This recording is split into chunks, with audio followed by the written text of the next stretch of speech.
Before starting this video, I request you all to please like and subscribe as it really motivates me a lot. The main character is hearing everything from behind, and for some reason she begins to blush. At that moment, Hella notices her reaction. Suha starts thinking that they already hate her. A painful memory flashes through her mind. Someone once warns others not to play with Suha because she is a vampire. She realizes that it feels exactly the same as before.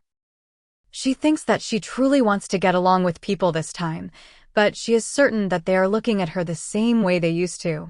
Suddenly, all of them turn and look at her. Suha wonders what is happening. She questions why everyone is staring at her like that after seeing their strange expressions. Then Cheyenne walks toward her and politely says that she must be Suha, adding that he has heard she transferred there today. He reaches out and shakes her hand. Suha replies that it is nice to meet him too. Next, Jino comes closer and warns her that Cheyenne is a troublemaker, so she should keep her distance from him. He suggests that she should become friends with him instead. Suha agrees.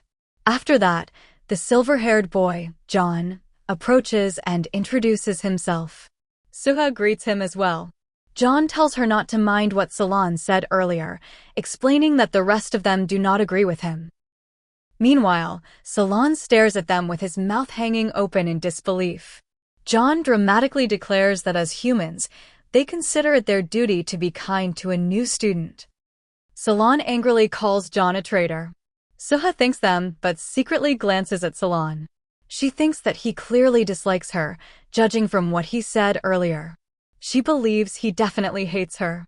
Even though she says she is used to it, the feeling still hurts. However, she also realizes that this is the first time people have welcomed her like this. At first, they all seemed cold, so she wonders if they are all friends of Heli and what he might have told them about her. Suddenly, Salon impatiently asks what everyone is waiting for and tells them to leave. John calmly replies that he is free to go if he wants. Heli then asks Suha where she is heading. She awkwardly replies that she only wants to look around the campus. Heli offers to give her a tour and suggests starting with the library because he remembers she likes reading. Suha is surprised and asks if he really would do that. Cheyenne excitedly says he wants to come too and asks if he can tag along. Suha agrees. Then John enthusiastically adds that of course they will show her around, and Jino suggests that they should all go together. Suha is touched and says that it is really nice of them. Salon, however, becomes irritated and angrily asks if they are seriously going for a mere campus tour. John tells him he does not have to come, while Jino encourages him to join them. Salon refuses and tells them to forget it. They begin showing Suha around the school library. She gazes around in amazement and says there are so many books. She asks Heli about the book he was reading earlier. Heli explains that it is a very old book, so students need special permission to borrow it. Suha says she understands. Heli then promises that he will tell her about it once he finishes reading it. She happily thanks him. Cheyenne then explains that those are the 9th grade classrooms, while the 10th grade classrooms are around the corner and the 11th and 12th grades are farther away. Suha says she understands. Cheyenne adds that he is a 10th grader just like Suha. He explains that John and Jino are in 11th grade, and he jokingly says they should skip talking about Salon before mentioning Heli. Heli, he says, is in 12th grade. Suha is amazed that they are all in different grades yet still seem very close, and she says she thinks that is really cool. At that moment, Salon's eyes narrow slightly. Heli explains that they grew up together. When Suha asks what he means, he calmly reveals that they all come from the same orphanage and none of them have parents. Suha immediately apologizes. Salon suddenly explodes with anger, demanding to know why Heli would tell her that. Jino then points to the sports field, explaining that everyone is busy practicing for the upcoming nightball game. Suha asks if the others play too. Jino says yes and explains that their group usually has 7 members, but 2 of them are not there because they are taking the game very seriously. John adds that those 2 are extremely competitive and have been practicing hard, though he confidently declares that their team will win anyway. Suha quietly says she understands. Meanwhile, Helly and Cheyenne silently think that John's confidence is the worst. Suha begins asking what kind of sport Nightball is, but before she can finish her question, John suddenly notices something. In the next instant, boom! A fast-flying ball rockets straight toward them like a missile. The boys quickly move to protect Suha. Shocked, she asks if that was a ball. Helly confirms that it is a Nightball. John angrily shouts at the players who threw it. Soon the person responsible apologizes from afar. John recognizes them and realizes it was Jaka and Noah. He tells them to be careful. Jaka says he is relieved the ball went toward John, and Noah agrees. They both quickly run away while apologizing repeatedly.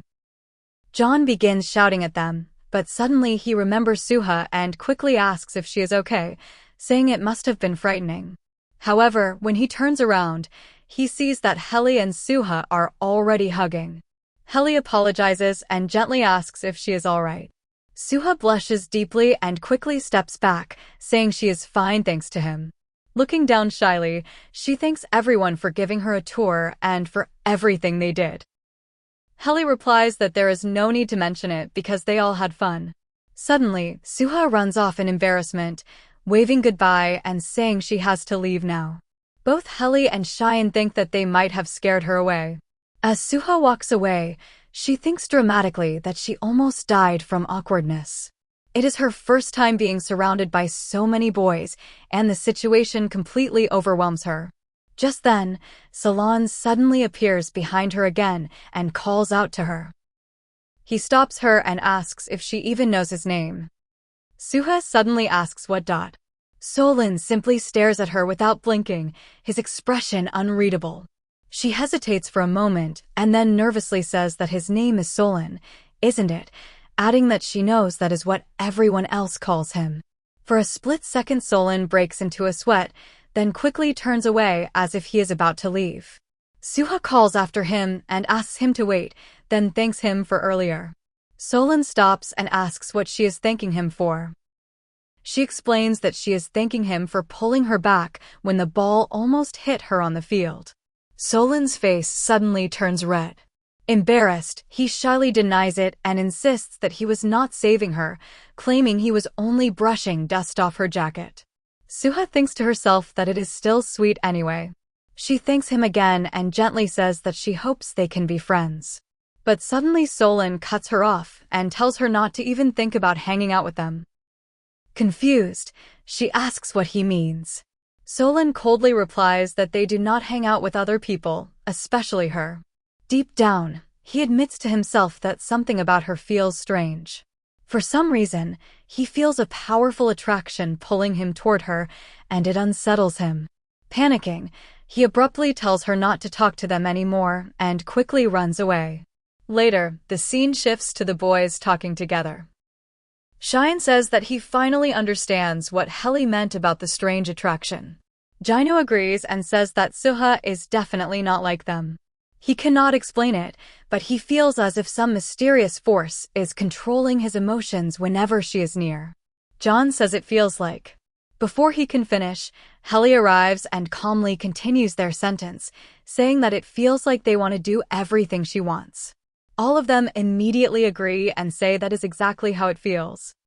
Cheyenne suddenly wonders if this is what people call love, jokingly asking if they have all fallen in love. Jino immediately rejects the idea, saying there is no way they would feel such an emotion. John agrees and adds that whatever this feeling is, it is far stronger than love. Meanwhile, Suha appears again with tears in her eyes. Solon notices her expression and asks what is with that face. She sadly replies that she understands now and promises she will never say hello to him again. Solon immediately shouts for her to stop being ridiculous and just say hello if she wants. She stubbornly says she will not talk to him anymore. Solon, flustered, shouts that she can talk to them whenever she wants and should just do whatever she likes. After calming down, he awkwardly explains that when he told her not to hang out with them earlier, it was not because he hates her. He begins to say the real reason, clenching his teeth, but suddenly stops. Suha watches him in shock. He quickly turns away and mutters that there is no point explaining it anyway because the others will never listen to him. He tells her not to worry about what he said earlier, says good night, and walks away. Suha quietly replies good night, Solon. Suha places her hand over her chest and realizes that the long-awaited moment has finally arrived, her first day at Desolus Academy. Just then, Heli suddenly appears in front of her and tells her to come with him. Surprised, she asks where they are going. Heli explains that he waited for her so they could go to the classroom together, reminding her that she said they could be friends. Suha agrees, but secretly thinks that Heli must be worried about her feeling awkward as the new girl. She quietly notes how kind he really is. In the corridor, Heli is immediately surrounded by many girls, all calling his name and asking about him. Suha watches in amazement and thinks that Heli is incredibly popular, though she admits it is no surprise since he is both handsome and kind. Heli notices her and calls her name. She responds, and he quietly asks if he is making her uncomfortable. She quickly says that it is the opposite, explaining that she feels like she might be the one making him uncomfortable since she suddenly appeared among friends who have known each other since childhood. Heli smiles warmly and assures her that it is not ridiculous to think that. He jokingly asks if Solon told her that, which shocks Suha because she wonders how he knew. Heli calmly reassures her that Solon did not mean any harm and tells her not to worry about it. Then Heli quietly explains that the reason Solon behaves like that is because they share a secret. Suha suddenly realizes something shocking and asks if he just spoke to her inside her head. Heli calmly confirms that it is telepathy, saying he is telling her only because he trusts her. He then wishes her good luck in class before leaving. Soon after, Cheyenne excitedly runs toward her and tells her that they are in the same class. Suha feels relieved and says she is happy about that too. She even thinks to herself that having Cheyenne in the same class is a huge relief. Cheyenne excitedly tells her to sit next to him, but Suha notices that the seat is already taken. Cheyenne casually says it is fine and suggests telling Solon to sit somewhere else. Solon, who has been listening the entire time, suddenly turns pale. Suha quickly stops Cheyenne and insists that Solon should keep his seat, saying she will find another place instead. But Solon abruptly stands up and says he will sit somewhere else anyway, then moves to a different seat behind her. After class ends, Cheyenne asks Suha what she plans to do. She says she is going to finish cleaning her room, since she started the night before, but still has a lot left to do. Cheyenne enthusiastically offers to help her. At that moment, Suha suddenly hears a voice inside her mind again. She looks around and realizes it is Heli using telepathy. Heli approaches and asks if she enjoyed the class. She says yes, and explains that being in the same class as Cheyenne made things easier. Heli then asks in surprise if that means she is also in the same class as Solon. When she mentions that Solon even gave her a seat, Heli reacts in shock. Just then Solon appears and loudly claims he did not give her his seat. She stole it. John immediately scolds him and says he should have offered it politely. Gino also says that since Suha is new, they should treat her kindly. Cheyenne jokes that Solon can stand at the back if he does not like it. Solon fumes with anger, while Suha becomes awkward. Later, everyone gathers in Suha's room to help clean. They all work extremely hard, refusing to let Suha do anything. She keeps insisting she can help, but John tells her to just stand there and watch. Gino says it will all be finished in a second. Cheyenne even dramatically claims that cleaning is his favorite thing in the world, which makes Solon think he is obviously lying. Suha still insists on helping and reaches for a box. John quickly shouts not to touch that one. Confused, she asks why. Then she notices huge dumbbells inside and suddenly turns pale. John casually reveals that the box contains 100-kilogram dumbbells. Suha's face turns completely blue. Just as she struggles, Heli gently steps forward to help. Through telepathy, he quietly tells her that he has an ability like hers and admits that he scanned her earlier. He nervously asks if she hates him for that. Suha immediately shakes her head and says she could never hate him. Heli smiles and says that is exactly how they feel too. Solon panics and quickly asks Helly through telepathy if he told her their secret. Everyone starts sweating nervously. Helly calmly admits that he has been talking to her telepathically since earlier that day. Solon angrily shouts Helly's name. Helly then asks Suha to promise she will keep his ability secret. She immediately swears she will never tell anyone. Helly suggests that it will remain a secret just between them, and she agrees. He tells her that her powers are really cool, and she replies that telepathy is amazing too, even though it surprised her at first. Suddenly, Cheyenne proudly reveals that he can stick to walls. Solon immediately yells at him, through telepathy. Then John casually lifts the heavy dumbbells with one hand and explains they are actually his, since he used to train there. Gino tells Suha to tell him whenever her hands get cold. Solon cannot believe everyone is revealing their abilities. When Suha looks at him with sparkling eyes, he nervously asks what she is staring at, insisting that he has nothing special. She simply nods and says she understands. Blushing, he mutters that he actually does have an ability but refuses to show it to her. Later, Solon stands outside the room, quietly listening to everyone laughing together. Eventually, Helly says they should head home and tells Suha to sleep well. She thanks him for everything that day. Everyone says goodbye and leaves. Alone in her room, Suha reflects on the day.